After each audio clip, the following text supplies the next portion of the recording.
Hello, welcome to another week of Dan Really Likes Wine with Pick and Pay. As we near Christmas, the sound of Boney M is in the air absolutely everywhere you go. If you live in my house, you're pretty much trying to put Eskom out of business because my wife owns 71% of the Christmas lights in South Africa. In fact, the International Space Station waves at us every 24 hours as they make their way over South Africa. You cannot move for stuffed reindeer and oversized Father Christmases saturating our homes. So I'm taking refuge in the cellar and preparing for the festive season, as I'm sure many of you are.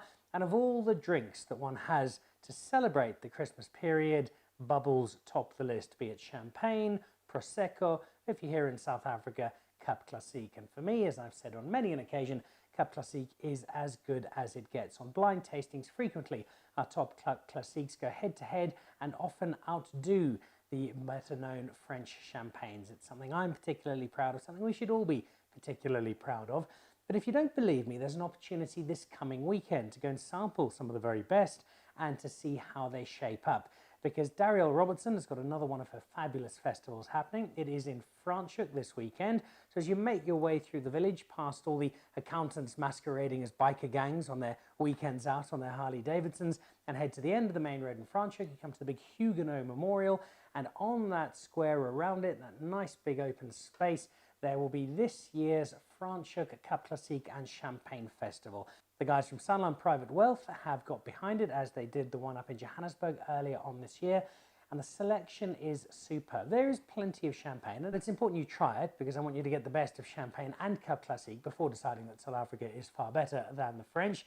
And you've got some wonderful names to look out for. Some of the bigger ones, people like Bollinger, Tattinger will be there, Veuve Clicquot, Paper Haystack will be there. So great collection, Nicholas Fouillet, the Rothschild champagne brand will be there as well, Baron de Rothschild. But then there's some of the great South African Cup Classique. A brand like Lelude that over the last few years has become proper rock star stuff here in South Africa. There's some new Cup Classique from Black Elephant, Raymond Ndlovu, my good friend from Zimbabwe, who pretends to have a real job during the week but spends most of his time not just making but I think tasting plenty of his own wine, and why not? He's making some great stuff in their Cup Classique headlines. The offerings that they have, Allez Bleu have got some great wine, Bon Courage down from Robertson. It's a long list of some of the very, very best, the René and Paul as well. It's this huge selection plus food as well, and a really, really good weekend. The tickets are available at Web Tickets, 325 Rand for Saturday, 250 Rand for Sunday, or you can get a weekend pass. And it's the chance to go along, use the tasting vouchers that your ticket includes to do a little bit of an analysis, to find out what really suits your palate when it comes to something effervescent. And I've got 4 examples here. These are all from estates who will be showcasing their wares at the Franschhoek Cup Classique and Champagne Festival. And these are some of the ones I'd have a look at, but to be honest, I had a look through the full list. There are about 40 or 50, if not more. It'll be a long day, but I'd do my best to try all of them. Not in too great a quantity, but such is the quality, it's hard to pick out any that you would voluntarily miss. But I've got 4 of them, and I'm going to start with this particular one. And this is, as you can see, a glorious pink colour. This is from Wildekrans. Well, they make a fair amount of wine at Wildekrans. I've visited a number of times. Lovely sweep down the driveway into a terrific setting, nice little restaurant. Their Pinotage is the wine I've drunk most recently. Their Barrel Select, do enjoy it. Also had some of their Chenin quite recently, also pleasant indeed. This is their unashamedly pink rosé. It's a Pinot Noir Chardonnay combination, their Method Cup Classique. This one, and what I think it's got a gold medal at the Rosé Rocks, which is a really cool name for a wine competition. It did well there. I'm about to see what I think of it. Now, it's been a little while since I opened some bubbles on the show, so a reminder of how I always do it, because I've made plenty of errors in the past. Tea towel on hand, and that way, if it is... Whoa! So basically, if it does what it has just done, which is some of the Cup Classique or the champagne come out the top, and this is properly effervescent, then it makes for slightly less of a mess. Obviously, if you're opening it like you've just won a Formula 1 race, you probably wouldn't use the tea towel, but I find it just makes things all a little cleaner. And you can see, if you look closely, look at those bubbles coming through. That is going to burst beautifully onto the palate. This is full of fizz and screaming out, Dan, please drink me.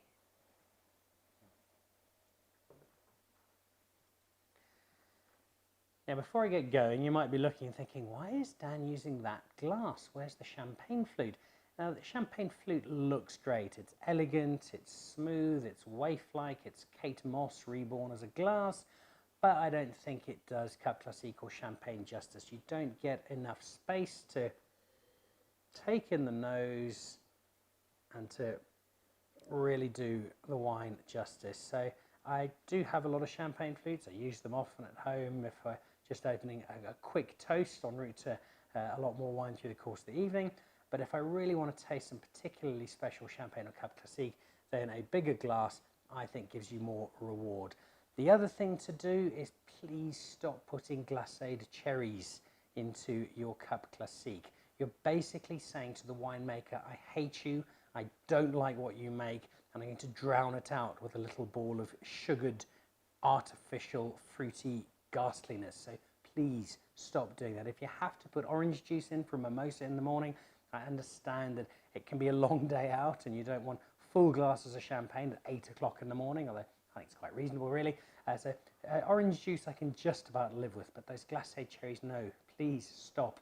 Don't do it. Especially not with something like this, because although the colour of a little red glacé cherry might look delightful,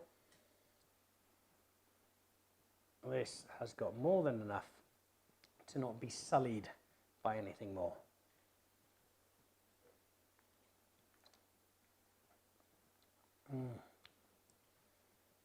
There's a lovely warm toastiness on the nose that leads into such a bright and vivacious glass of sparkling rosé.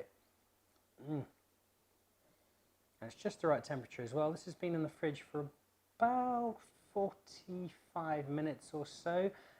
Like with white wine, you don't want to have it too cold.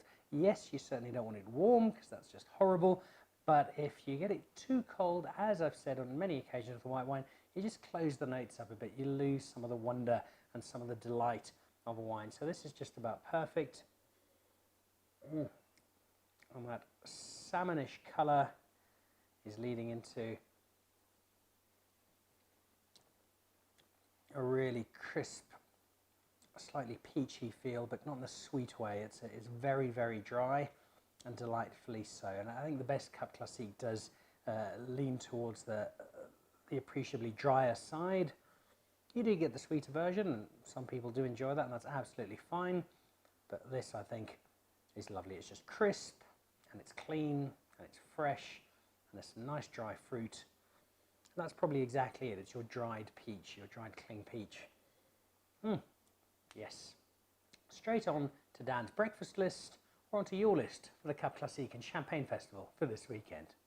So that's Bot River, and it's an area, if you have time over this coming Christmas festive break, get out there, have a look around. It's not just Wildekrans, but you've got people like Beaumont who are making such lovely wine, that Hope Marguerite. You can get up to Luddite, look out for a giant man with an orange beard, giving you some of the best Shiraz in South Africa, and a whole selection of small little wine farms and wine estates making boutique product, but doing so really, really nicely. It's a little off the beaten track though. If you happen to be in Cape Town, want somewhere closer to go, then it's hard to look past this particular establishment. Now, you've seen plenty of Steenberg on the show over the last few years. It's a handy spot to get to. It's got a lovely golf course. It overlooks the US Embassy, so if you need to get a visa done, maybe find somebody to book your spot, and while they're doing that, then nip across the road to Steenberg to do some wine tasting. And you can find some great wine in there. They've got a terrific winemaker, and they make some lovely, lovely stuff. But it's their bubbles which I think they are most celebrated. Their Sauvignon Blanc sells extremely well, but their bubbles are exceptional. Now, this one, as you can see, has impressed the Cup Classique Challenge. It got double gold. So this is Steenberg's Pinot Noir Brut. The 1682 is not the vintage. That would be a particularly old bottle of wine. It would be in rather good condition if this was a 1682. 1682 is both the year in which Steenberg joined the winemaking world. It's also, though, the name of the bistro, and it's a superb spot to go. It's booked up well in advance over summer, but if you can sneak in, the food is lovely, the service is great, it's got a really nice feel to it, and there are loads of bottles just like this one.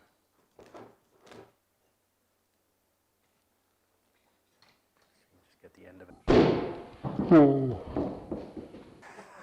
So that is why you always use a tea towel or cloth when you are opening. I remembered halfway through the process and it was just too late. And so the Steenberg has made its presence felt with a rather large dent in the roof of the Dan Really Likes Wine cellar. More importantly, if you can see, we're down to about there on the bottle, so that is just how much left as it erupted out when the cork decided it had had enough and the genie removed itself from the bottle. But there's still plenty to taste. Ah, and there we go. Now, you might have thought I'd been shaking that for hours, but I hadn't. It's just sometimes the way these are, they erupt. And it's left a very, very, very fine, looks almost still, possibly partly because of that eruption, but I'm sure it'll still taste perfect.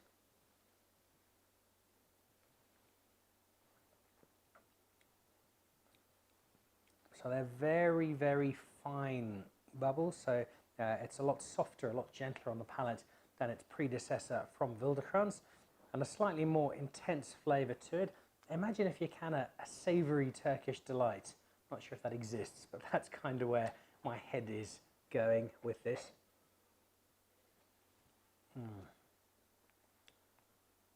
A lovely intensity to it. I think this is one that could go delightfully with some really good cheese, or throw in some cold meat, a bit of chorizo, some nice fat to it, nice and rich, some fresh carpaccio, or a bit of salmon gravlax, which of course is a Scandinavian word, meaning we can't be bothered to cook it, so we'll just eat it as it is. So if you do get down over the course of summer to Steenberg, to Bistro 1682, do try this out. Also try it out at the festival this weekend in Franschoek. I suspect there'll also be the slightly more familiar yellow label of their Chardonnay version.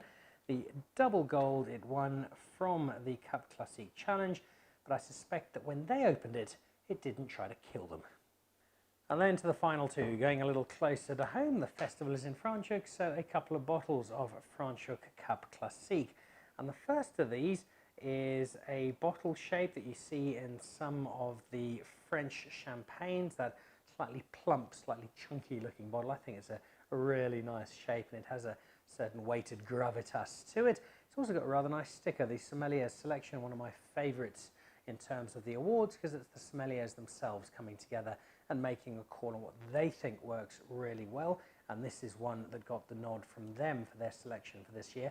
This is the 2015 La Motte. We'll discover an even older one in a moment, but it is a reminder, much like our white wine, that you don't have to drink bubbles immediately. They do have the potential to wait. Some older French champagne that I've drunk has been magnificent. I've had 30, 40-year-old champagne, not quite as often as I would have liked to, but when I have had it, it's been superb. And South African Cup Classique can not only last for a bit longer, but it deserves to be given that opportunity, because the better stuff, as with all wine, just with a little bit more time becomes that much more, expresses itself that much more, and develops into a fuller, broader and more rewarding character. So this is from La Motte. I like La Motte mostly. The exception is that Hein, who owns La Motte, beat me at golf recently, which was most unkind of him, but I'll forgive him, because he does make some terrific wine. It's an estate that has so much to offer. La Pierneef, the restaurant, is outstanding, named after the artist whose work also features in the gallery. If you're in the Franschhoek area, it's somewhere you absolutely have to go and visit, because there's so much to it. That restaurant is exceptional. It's one of the best in the country. And then there is some rather nice wine. The Millennium, one of the first red blends I ever drank in South Africa in my university days. I could barely afford it. It just meant I didn't have quite as many textbooks as I should have at university, but it was well worth the investment. And then they have this, their Cup Classique. So their 2015 vintage, it is a Chardonnay Pinot Noir combination. And if the sommelier selection gives it a thumbs up, then who am I to argue? Yeah. Not going to make the same mistake twice.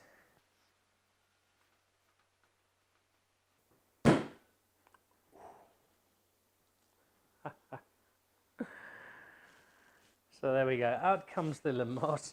And you can feel when you do open it this way, so most people take it outside, fling it up into the sky, hit a passing aircraft. You can lose a bit of the Cup Classique or champagne for it. This way keeps most of it in if you remember to do it in time, but also you just feel how much force is built up inside the bottle as it pushes out and then erupts against your hand, and you do need a little bit of strength to keep it down and make sure that you don't lose anything if the bottle is ready to turn into a fountain of Cup Classique.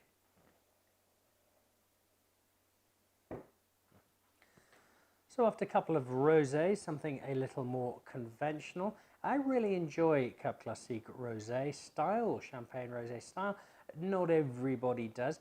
I think to a degree because there are two perceptions. One is that it's a bit girly in a slightly conservative country. Well, that's absolutely rubbish. If you're living and watching this in 1950, then that's fine, but otherwise, no, that's gone out the window a long time ago. The other is the perception that sometimes it's too sweet, and as we've seen with both of these so far, they are not that at all.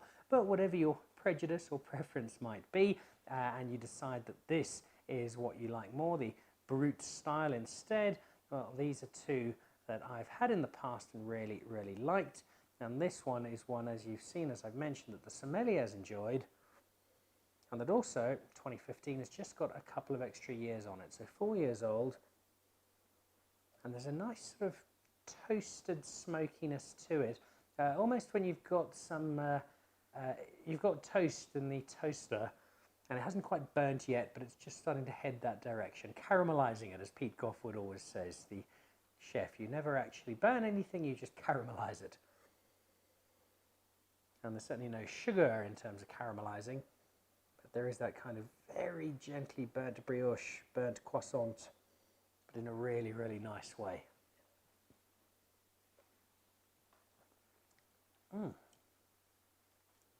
It does lead, though, to something that is definitely fruitier. There's an apple to that, kind of a really dry, really pale apple cider feel. Again, without that sweetness that an apple cider will have. Just that crisp, slightly tart Granny Smith, the one you slightly recoil but you can't stop eating. Well, no recoil here, but I can't stop drinking. And this, at the risk of incurring the wrath of my mother, is, I think, another really nice breakfast option. A smoked salmon croissant and a glass of this. And there is reason for me recalling champagne as being a breakfast drink, because on Christmas morning, my parents, while they watched us open presents at 5 o'clock in the morning, having kicked them out of bed, demanding to know what Santa had brought us, would steel themselves and manage to get through the morning with some oysters and some champagne. So it's a really good way to start your Christmas day. It's not a bad way to start any day, though, really, is it? Beautiful South African bubbles and a terrific, terrific example. And this completes your forgiveness, Hein Kuchlenberg. If you can make more of this stuff, you can beat me at golf any day. And then to the last of this week's wines, also in Franschoek and Lomorin, part of the Anthonij Rupert stable, which is producing some exceptional wine at the moment. The Cape of Good Hope range, coming from the Swartland area, is just exceptional. The southern slopes, Riebeeksrivier, a lighter red, is absolutely delightful, and I've had quite a bit of it over the course of this year. Their Caroline White, also really nice indeed. The Jean Roy Rosé, I'm not sure I've had a better one in 2019.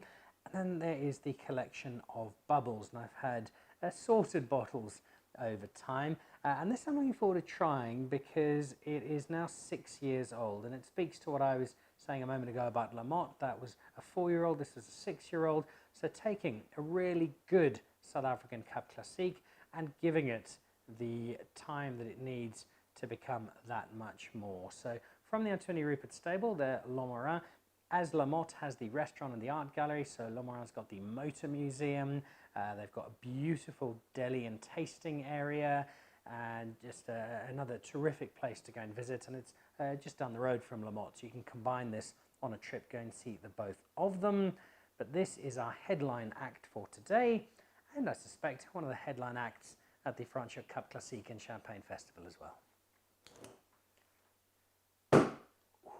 And again, the force of it, and this was another bottle that was clearly ready to drink. And so I shall be only too happy to oblige. A little bit of spillage, but not too much. And if I hadn't had the cloth over, I might have lost another half a glass. And that would have been tragic. So this was made by the late Anthonij Rupert, the brother of Johann Rupert, in honour of Jean Roy. Jean Roy was the French Huguenot who was granted the land in, I think, 1694, upon which the estate now calls home. Simon van der Stel granted it to him, and this is made in the honour of one of the original French Huguenot pioneers who did so much for the wine industry, creating Franschhoek and giving us a really cool corner of the wine-making world. It is a Blanc de Blanc. It is only Chardonnay, so a pure bottle of Chardonnay, which suggests some nice, crisp loveliness.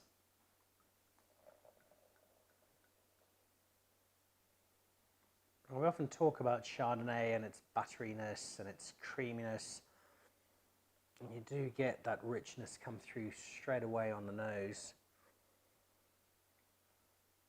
And it's something I love about a Chardonnay-based Cup Classique, or if I can't get hold of any and I have to downgrade, some champagne, and it's that morning bakery nose. I remember in my misspent youth spending a lot of time with my good friend Mark, a Mauritian, and we'd often on our way home from a particularly celebratory night out stop at a tiny little bakery just outside Grand Bay in the north of the island of Mauritius, and if I close my eyes and think back to those particular mornings, it's exactly that smell. The bread had just been baked, it's lovely and fresh.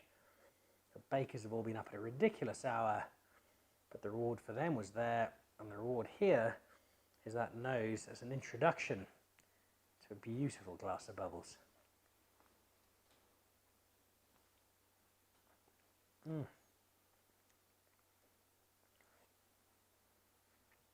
And all three beforehand have been really good, but I think this might just be my pick of the lot so far. And I think that age has really just added that extra dimension. It's still nice and bubbly. It's not something you have to worry about, oh, if it's going to be old, it might have got a bit flat. No, that's what the cork is in there for, amongst other things. And it's still alive, it's still zesty, it's still fresh. Got that sort of almost a grapefruitish type citrus feel to it. All wrapped up in that morning bakery. That is really, really nice indeed. And that's another one to add to my breakfast collection. But of course, not just for breakfast, through the course of summer, and there is so much to celebrate. It's been a long, hard, difficult year for many South Africans, but there has also been a lot to celebrate. The world of rugby headlining, but also we've had a huge number of our South African winemakers, wine estates, wine brands celebrated right around the world as we start reaching new markets, convincing old ones that were even better than they thought, and introducing more and more people, both in South Africa and around the world, to the joys and the delights of South African wine. And whether it is Cup Classique like this, like the Cup Classique that's being celebrated alongside champagne at the festival in Franschhoek this weekend, or our whites, our rosés, our reds, our dessert wines, our brandies that just do so well and have us continually punching above our weight, I think 2019 has been another year which South Africa can look back on very proudly indeed. So as you are building up to Christmas, stocking up your cellar to celebrate, Pick n Pay's got some terrific Cup Classique across its range. There's champagne there as well. But go South African, look at what we've got. The combination of the price and the value makes it exceptional. And as these 4 brands here have shown, and as many more will show in Franschhoek this weekend, we do bubbles really well here in South Africa. Tickets for the festival, if you happen to be in the Cape, are available at Web Tickets. Throw in some lovely South African food. People like Foliage and Maison will have stands up there. It's going to be a lovely weekend. Best of luck to Darielle and the team. Sorry I'm not there, but I'll certainly be drinking in honour from you from up in Johannesburg. See you again next week. Cheers.